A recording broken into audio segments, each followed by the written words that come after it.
Lagi, Nabaha man. lagi, flash flood.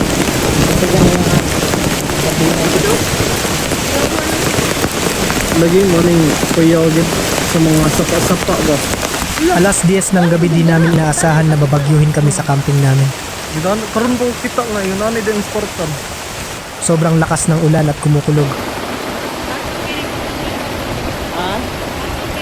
Bumaha pa sa campsite namin.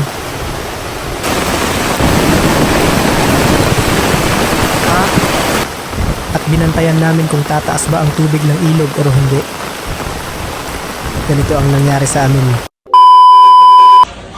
4 PM ng hapon ang meeting place namin sa McDo, Banawa. While inantay ko lang muna mga kasamahan namin, kaya na pa-order muna ako ng fries at sundae. Kita nyo yung bundok na yan? Di pa na mao. Ayun, dumating na sila tropa kaya nag-start na kami. Mag-hike papunta ng Good Shepherd. Mga 15 minuto lang to lalakarin from McDo, Banawa to Good Shepherd. At ito pala yung Starbucks. Sa mga nagtatanong bakit tinawag ito ng Starbucks. Kasi yung book na word sa Starbucks ay in short as bukid. A Bisaya word means bundok. Pero ginaya talaga nila yung mga famous coffee shop. At dito matatagpuan yung Coffee Ben from Coffee Bean at Boss Coffee from Boss Coffee. Sa sobrang init ng panahon kaya nagpalamig muna tayo. Ganito pala view ng Good Shepherd. Eto naman si tropa gusto ma-expose sa vlog kaya pagpasensyaan nyo na. Sa din nakakaalam ang Starbucks ay originally called as Mount Hoya. At may taas itong mga nasa 300 meters above sea level. Ang trail dito ay good for beginner. Pwede sa bata at matatanda. At sikat ito sa Cebu bilang tambayan tuwing weekend dahil madali lang puntahan. Nagpahinga muna kami dito saglit at pinifeel ang hangin.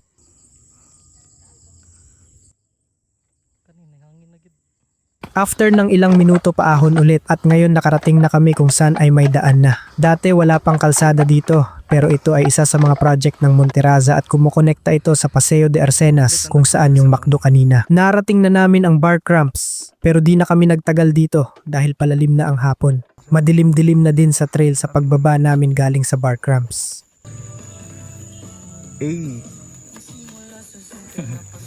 Simula jud ay. Alas 5 na ito ng hapon pero mga nasa 1 kilometro pa ang layo namin sa campsite. Sobrang tahimik at hindi namin inasahan ang mga mangyayari ngayong gabi. Ni isa sa amin walang nakakita sa forecast na may malakas pala na ulan darating. Tahimik, tuyo.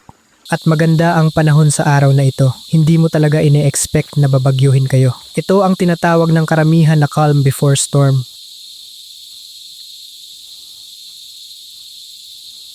After nag-pitch ng tent, nag-prepare kaagad kami ng hapunan. At ito ang mga niluto namin, sugbang baboy, adobong batong at barbecue. Sinamahan ko din muna si Dariel kumuha ng dahon ng saging para lalatagan ng pagkain. Napag-usapan kasi namin di pa kami nakapag-budel o mukbang sa lahat ng camp namin kaya tara, subukan natin. Guys, so kakain muna tayo guys. Tinatawag na Budol Fight. Budol fight! Si Buboy. Nang natapos namin kumain, naglakad muna kami sa sapa at naglibot-libot sa lugar. Sobrang dilim at tahimik, walang katao-tao at walang signal. Medyo nakakatakot lang dahil known ito sa mga pugad ng mga ahas. Nag-social muna kami.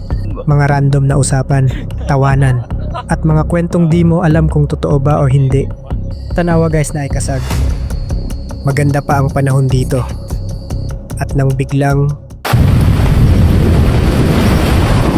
umulan ng malakas para bang galit na galit ang kalikasan.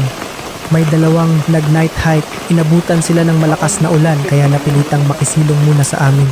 Alas 10 ng gabi at bumuhos ang malakas na ulan at di namin inasahan to dahil hindi naman makulimlim kanina. Sobrang lamig at basang-basa kami sa ulan. Bumaha ng kaunti sa campsite. At ang kinatatakutan namin ay baka tataas ang tubig ng ilog. Ang ilog na walang katubig-tubig kanina bigla lang itong nagwala.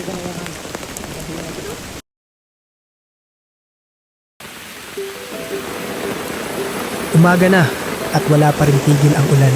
Kaya nag-prepare muna kami ng pangpainit sa katawan. Pancake lang at kape ay solve na para sa malamig na panahon.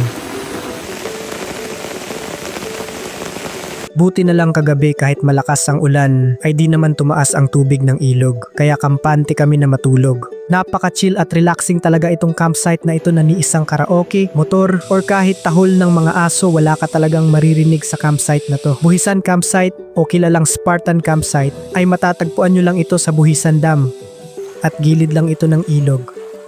Malapit lang din ito sa Langitan Falls, kaya nag-side trip muna kami bago kami umuwi. Sa gitna ng lakas ng ulan, may na-realize ako ng isang importanteng bagay. Always check the weather and be ready for anything. Because in the mountains, even a small mistake can have big consequences. Sa buhay natin, may mga bagyo na di natin kontrolado. Pero kung prepare tayo, di tayo agad-agad matangay. Look at you, you're taking me out of the ordinary. I want you laying me down to the dead and buried. On the edge of your knife, staying drunk on your vibe. The angels up in the clouds.